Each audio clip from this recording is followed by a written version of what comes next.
Welcome back. Now, as of yesterday, South Africa officially took over the rotational group of 20 or G20 presidency for 2025, and by doing so, becoming the first African economy to lead the G20 for a rotational one-year term.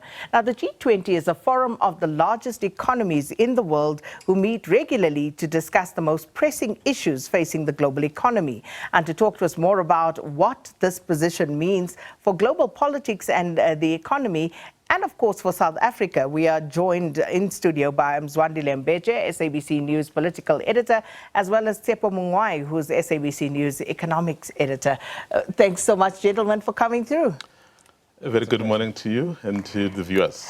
So let's just get straight into it. Mzwai, let's start from the political angle. What does this mean, not just for South Africa, but one would say for the global South and particularly for Africa as a whole?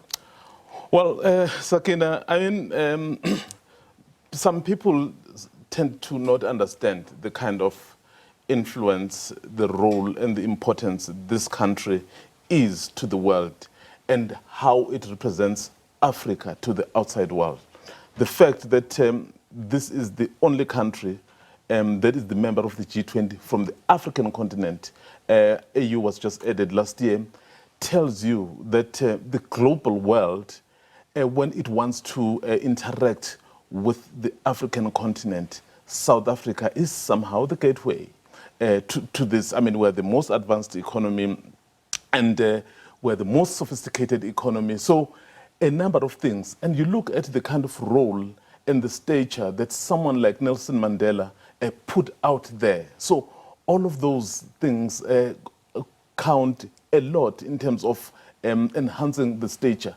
So what this means, it basically puts South Africa, Africa at the center of global decision-making politically and economically, not just in weight, but indeed. I mean, it will be quite interesting next year to see those leaders converge on the African soil to talk global issues that affect everyone. Tshepo, there is, of course, a school of thought that contends that gatherings like the G20 are much of a muchness because it presents rather a soapbox, so to speak, for countries to basically amplify their positions, their voices.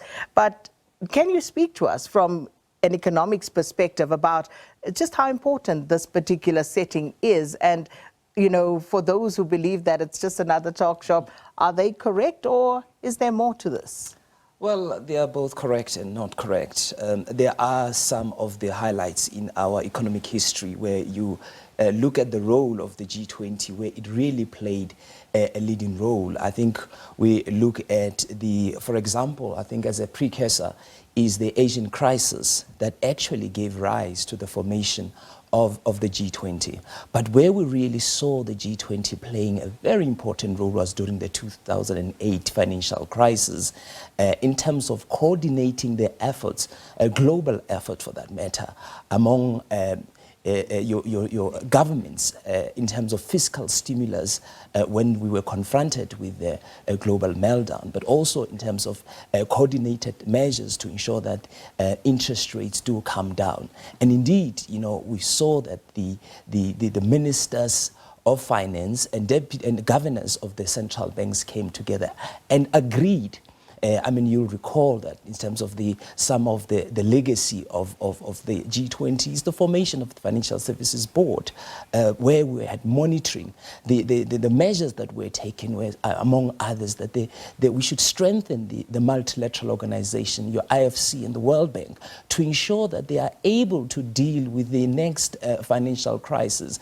And of course, there were always issues and questions about the polarization and the fragmentation within the structure of the G20 itself, that they don't always agree. But in that particular instance, we've seen them agreeing in terms of what ought to be done, what needed to be done at that particular time. And indeed, it was done to ensure that we are able to move beyond that financial crisis. The COVID-19, again, was a classical example where you could see that there's a need for such bodies where people would sit around. And remember, it's got a very strong financial ministers who are part of the G20, the Sherpas, for example, where there are a whole lot of discussions that actually happen before the actual meeting. They come up with a lot of recommendations. But of course, many of them are referred to the heads of states who eventually have to take decisions. And that's where sometimes you see that there could be some differences. And of course, then the key question is, what will South Africa do to continue to promote the interest of the global South, Mzwai? Oh, well, and this is, I think, on every occasion where South Africa stands in terms of speaking to the world, they champion the interests of the country itself, the continent, and the global South. And then it will even be more appropriate now when they do it from the African soil, from the global South. But also perhaps as we speak about the G20 and how it functions, we must also take into account that, you know, some of the pressing global issues, even outside of economics, and tend to overshadow these kinds of gatherings, because the kinds of people that come to those meetings, I mean, you and I were speaking off camera. We are saying the president of the United States, in all likelihood, would be here because they are the next chairperson. Or will he? Well, I think he has to be here, but of course we don't know. Donald Trump is Donald Trump, but I mean, he will be here. He's the next chairperson, and I think there's nothing really stopping him from that.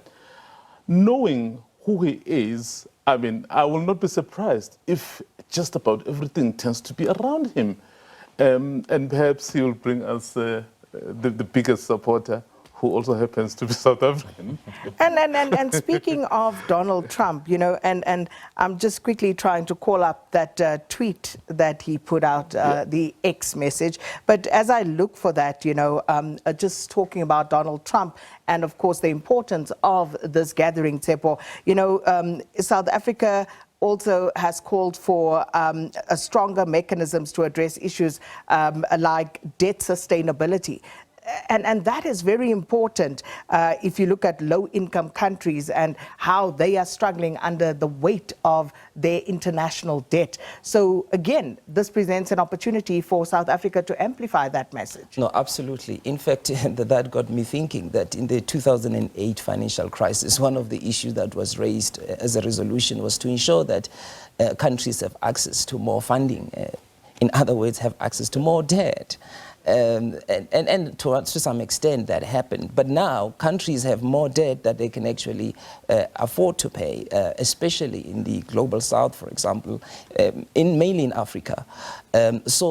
The sustainability of the debt it's a big issue that is affecting many economies because they are spending more money on servicing that debt. And the risk of debt default is very high among a number of countries. In fact, some of them have already defaulted on their debt. And we know the consequences of that in terms of the reputation of those countries and the challenges that they will face and the interest rates that really they will have to pay.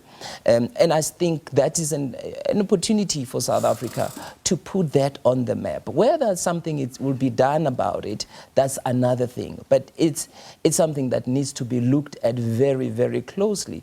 But we all know that debt to GDP globally among many countries is rising and is rising fast. And I think the issue is that separated the developed and the developing nations is because those that are in the global north are able to move on with their projects despite having high debt to GDP. But the poor countries really, once you have debt to GDP over 80%, 90%, it starts to pose some serious challenges in terms of ensuring there are adequate resources for the development and growth of those economies and investment. And if you cannot invest in your economy, you cannot grow. That's a crucial matter, as is other financial commitments. And we saw what happened at COP29 recently. And, the developing countries calling on the developed countries to actually put their money where their mouth is, so to speak, and make good on their commitments. But Mzwandile, I quickly want to touch on what the president-elect of the United States said this past weekend. He says the idea that the BRICS countries are trying to move away from the dollar while we stand by and watch is over. We require a commitment from these countries that they will neither create a new BRICS currency nor back any other currency to replace the mighty US dollar, or they will face 100% tariffs and should expect to say goodbye to selling into the wonderful US economy. They can go find another sucker. There's no chance that BRICS will replace the US dollar in international trade, and any country that tries should wave goodbye to America. He's not mincing his word. It's self-explanatory. But what does this mean, again, in the context of a G20, where there are other BRICS members who are also part of this grouping? Yeah, but I guess the president-elect of the US is being himself. And I think he says whatever he wants to say. It doesn't matter how, but he just puts his point across. And I think perhaps, fortunately, we know him because he's been president before. So, I mean, he's always putting America first. But, we are in a much bigger platform and a much bigger forum. Yes, America is still the country in terms of the economy. But you must take note that things are somehow slowly changing. And you cannot force, for example, those BRICS countries to use the dollar if they decide to use their own currency. And why would you then interfere in their own internal affairs? Because they would say China is selling to South Africa using rands and yuans or rupees and rubles.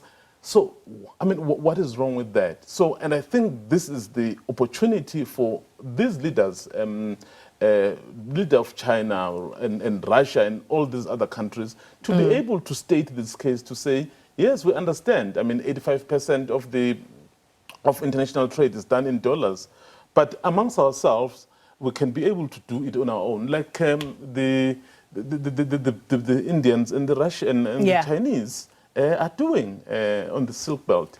So some of those issues, Sakina, I think the president of America will have to take into account to say, yes, I'm still the mighty US, but slowly and surely things will perhaps not as mighty as they used to be. We're out of time, Tshepo, but I need to give you an opportunity to weigh in here. And also the fact that people have come out to say, well, it's not that people want to de-dollarize. They've been forced to de-dollarize because if you take a country like Russia, for example, when sanctions are imposed, what do you expect people to do? I think we have to look back and say, why do we have G20? We had G7. G7, among the G7 members, there was an acknowledgement that we are not able to take decisions that will have an impact on the global scale. So that's why they had to bring in additional members and so that there is actual impetus to decisions that are made. So clearly, of course, Donald Trump can pose, but there are much bigger issues that needs global communities to address. And US cannot ultimately just decide on its own that this is going to be the way.